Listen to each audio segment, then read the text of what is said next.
Class 7th हमारा नया chapter है डाटा हैंडलिंग। डाटा हैंडलिंग में देखें आपकी पहले एक ये चार्ट दिया हुआ है, ये भी एक तरह का चार्ट है, इसको ग्राफ बोलते हैं, बैगन व्हील चार्ट, इसको बैगन व्हील चार्ट बोलते हैं। और ये एक आईपीएल का मैच है और उस आईपीएल के मैच में वीरेंद्र सहवाग ने 44 रन्स जो मारे हैं उनको ये शो कर रहा है और इसके अंदर उन्होंने स्कोर की 8 बाउंड्रीज ही स्कोर्ड और उनको ये शो कर रहा है कि ये जो ब्राउन कलर से ये इनकी बाउंड्रीज हैं। ठीक है, तो ये तो एक तो यहाँ से ये देखो आप कि ये जो है बिल्कुल जिसमें कहते हैं ग्राउंड जो 4 रन्स हैं वो उसने 4 स्ट्रोक तो जो है इस साइड को ही लगाए हैं और उसके अलावा 2 बिल्कुल इनको कहते हैं स्ट्रेट ड्राइव की तरह के लग रहे हैं ये, और एक जो है वो पीछे की तरफ बाउंड्री गई है। तो ये जो इस तरह के बैगन व्हील चार्ट होते हैं उससे ये पता लगता है कि बैट्समैन की एबिलिटी के बारे में पता लगता है कि बैट्समैन की एबिलिटी क्या है, वो चारों तरफ खेल सकता है, वो चारों तरफ स्ट्रोक्स लगा सकता है या केवल एक ही एरिया में पावरफुल है, और बहुत सारे एनालिसिस और इसके अलावा भी ये जो है इससे बहुत सारे एनालिसिस किए जाते हैं। ठीक है, तो इसमें क्या है कि इसमें हमें एक सिस्टमेटिक इन्फॉर्मेशन मिलती है जिसके बेसिस पे हम आगे इसे एनालाइज करके कुछ और भी किसी और का भी बैगन व्हील चार्ट देखकर उसके बारे में कुछ प्रेडिक्ट कर सकते हैं, उसके बारे में कुछ आइडिया लगा सकते हैं कि वो किस तरह का उसका जो खेलने का तरीका है, और भी वेरियस बहुत सारी इन्फॉर्मेशन ऐसी हो सकती हैं उसके अंदर जिनको हम डिफरेंट चीज़ों में यूज़ कर सकते हैं। तो इसे ये भी एक तरह का डाटा है। ठीक है, तो हम इसी तरह के कई, अब देखो मॉडर्न एज है, हम डाटा का मतलब होता है सिस्टमेटिक इन्फॉर्मेशन, तो सिस्टमेटिक इन्फॉर्मेशन के कई डिज़ाइंस अब तो चलते हैं, उसमें से एक होता है ये बैगन व्हील चार्ट। ठीक है, तो इसी तरह के और भी चार्ट्स होते हैं, आपने देखा ग्राफ्स होते हैं, बार ग्राफ्स वगैरह जो नॉर्मली हम पढ़ते हैं, लेकिन ये मॉडर्न एज है, नई एज है, तो नई टेक्निक्स हैं और उसके हिसाब से ये बैगन व्हील चार्ट है। ठीक है, आप देखते हैं आगे डाटा। तो डाटा का मतलब है सिस्टमेटिक इन्फॉर्मेशन। अब आप देखिए कि इतने स्टार्स हैं, तो अगर अनीशा को मिलते हैं इतने, सबके स्टार्स लिखे हुए हैं कि इतने इतने स्टार्स किसको किसको मिले, और आप इजीली इसके अंदर बहुत सारी इन्फॉर्मेशन निकाल सकते हो कि जैसे सबसे ज़्यादा स्टार्स किसको मिले, सबसे कम स्टार्स किसको मिले, है ना। तो ये who receive the least number of stars, who receive the most number of stars, who has the best chance of being the perfect, है ना, what type of graph it is, और इसका नाम क्या होगा। ठीक है, इस तरह से कलेक्शन ऑफ डाटा। और उसके अलावा कलेक्शन ऑफ डाटा का मतलब होता है कि हम इंफॉर्मेशन को कलेक्ट करें, और उसमें एक टर्म और इन्वॉल्व होता है फ्रीक्वेंसी। तो इसको हम फर्दर आगे पढ़ेंगे।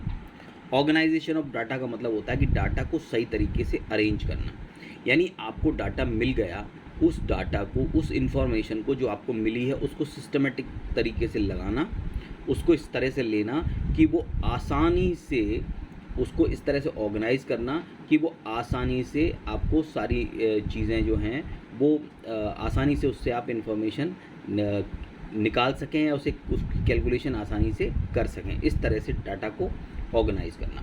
तो इसके अंदर लेट्स ट्राई 1 है। लेट्स ट्राई 1 में देखो, a die was thrown 30 times, the following data shown the number that appeared in each throw. तो देखिए जो एक डाई है, एक डाइस है, और उस डाई के अंदर 1 से लेके 6 तक के नंबर्स होते हैं, तो हम उसे बार बार थ्रो करते हैं और हर बार एक नया नंबर आता है। और नंबर्स क्या है, फर्स्ट टाइम 1 आया, दूसरी बार 3 आया, फिर 2 आया, फिर 5 आया, फिर 1 आया, फिर 4, इस तरह से पूरे 30 रिजल्ट्स जो हैं आर देयर। ठीक है, तो अब वहाँ पर आपको एक टेबल बनानी है, उसमें नंबर्स लिखने हैं और फ्रीक्वेंसी लिखनी है। नंबर्स यहाँ 5 तक लिखे हुए हैं, लेकिन आपको 6 तक लिखने हैं, तो नीचे 6 लिख लेंगे और यहाँ फ्रीक्वेंसी लिख लेंगे। और मैंने इनकी फ्रीक्वेंसी इसके हिसाब से, इस नंबरिंग के हिसाब से मैंने फ्रीक्वेंसी दी है। देखो ये इस तरह से है फ्रीक्वेंसी। 1 जो है वो 4 टाइम्स थे, 2 3 टाइम्स है, 3 7 टाइम्स है, 4 5 टाइम्स है, 5 6 टाइम्स है और 6 1 टाइम है। इसमें 6 भी है, जबकि इन्होंने 6 इसमें मिस प्रिंट कर दिया, ये 6 यहाँ पर नहीं लिखा, तो यहाँ पर 6 और लिख लेना। इसके अलावा इसमें जो है एक और चीज़ देखें कि इसके जिसका ए पार्ट था कि टेबल बनानी है, तो हमने टेबल बना दी थी। उसके बाद है which number appeared maximum number of times. तो आप देखें इसके अंदर कि कौन सा नंबर सबसे ज़्यादा टाइम्स अपीयर हुआ है, वो है 1, तो यहाँ पर आ जाएगा 8, तो यहाँ आप लिखेंगे 8, नहीं सॉरी नंबर लिखना है तो नंबर लिखेंगे 1। और दूसरा which number appeared maximum number of times, कौन सा number minimum number of times में, मिनिमम में, पहला मैक्सिमम में और दूसरा मिनिमम में, तो मिनिमम में है 6, आप यहाँ से देख सकते हो। इसके बाद सेकंड क्वेश्चन है use a notebook to answer the following question, the height in centimetre of 30 students of class 7th are as follows. तो ये 30 रिजल्ट्स हैं, इन 30 रिजल्ट्स को मैं क्या करना है, make a table and enter the data. मैंने ये टेबल बना लिया है। ये टेबल क्या है कि 149 150 151 152 153 154 नहीं है, 155 है। और फ्रीक्वेंसी इनकी मैंने नोट कर ली है कि 2 बार 149 आ रहा है, 4 बार 150, 3 बार 151, 9 बार 152, ये 7 बार और ये 5 बार। अब इसको टोटल करोगे तो फ्रीक्वेंसी 30 ही आएगी। तो इन सबको टोटल किया तो 30 आ रहा है, ठीक है, इन सबको टोटल किया तो 30 आ रहा है। तो इस तरह से ये टेबल बन जाएगी। थोड़ा सा यहाँ पर कट गया है क्योंकि ये नंबर 4 लिख गया था गलती से, तो ये हो गया फ्रीक्वेंसी और ये हो गया नंबर, ठीक है। इस तरह से आपको छोटी सी टेबल बना देनी है। उसके बाद आ रहा है कि मेक अ टेबल हो गया, फिर how many students are there are taller than 150 centimetre.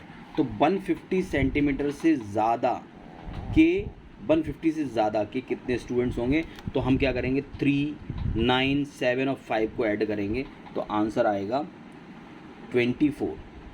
ऐसे ही दूसरा पूछा है कि how many students are shorter than 150, तो ये लिखेंगे शॉर्टर देन 150 में 150 में 02, यानी केवल दो जो हैं वो 150 से छोटे हैं। तो इस तरह से ये लेट्स ट्राई फिनिश हो गई यहाँ पर। अब नेक्स्ट जो है वो मैं नेक्स्ट वीडियो में बनाऊँगा, तब तक आप इसको कर लीजिए। और जो भी होमवर्क इसमें जो भी कुछ छूटा हुआ है क्वेश्चन, तो उसको होमवर्क में मुझे भेजिए।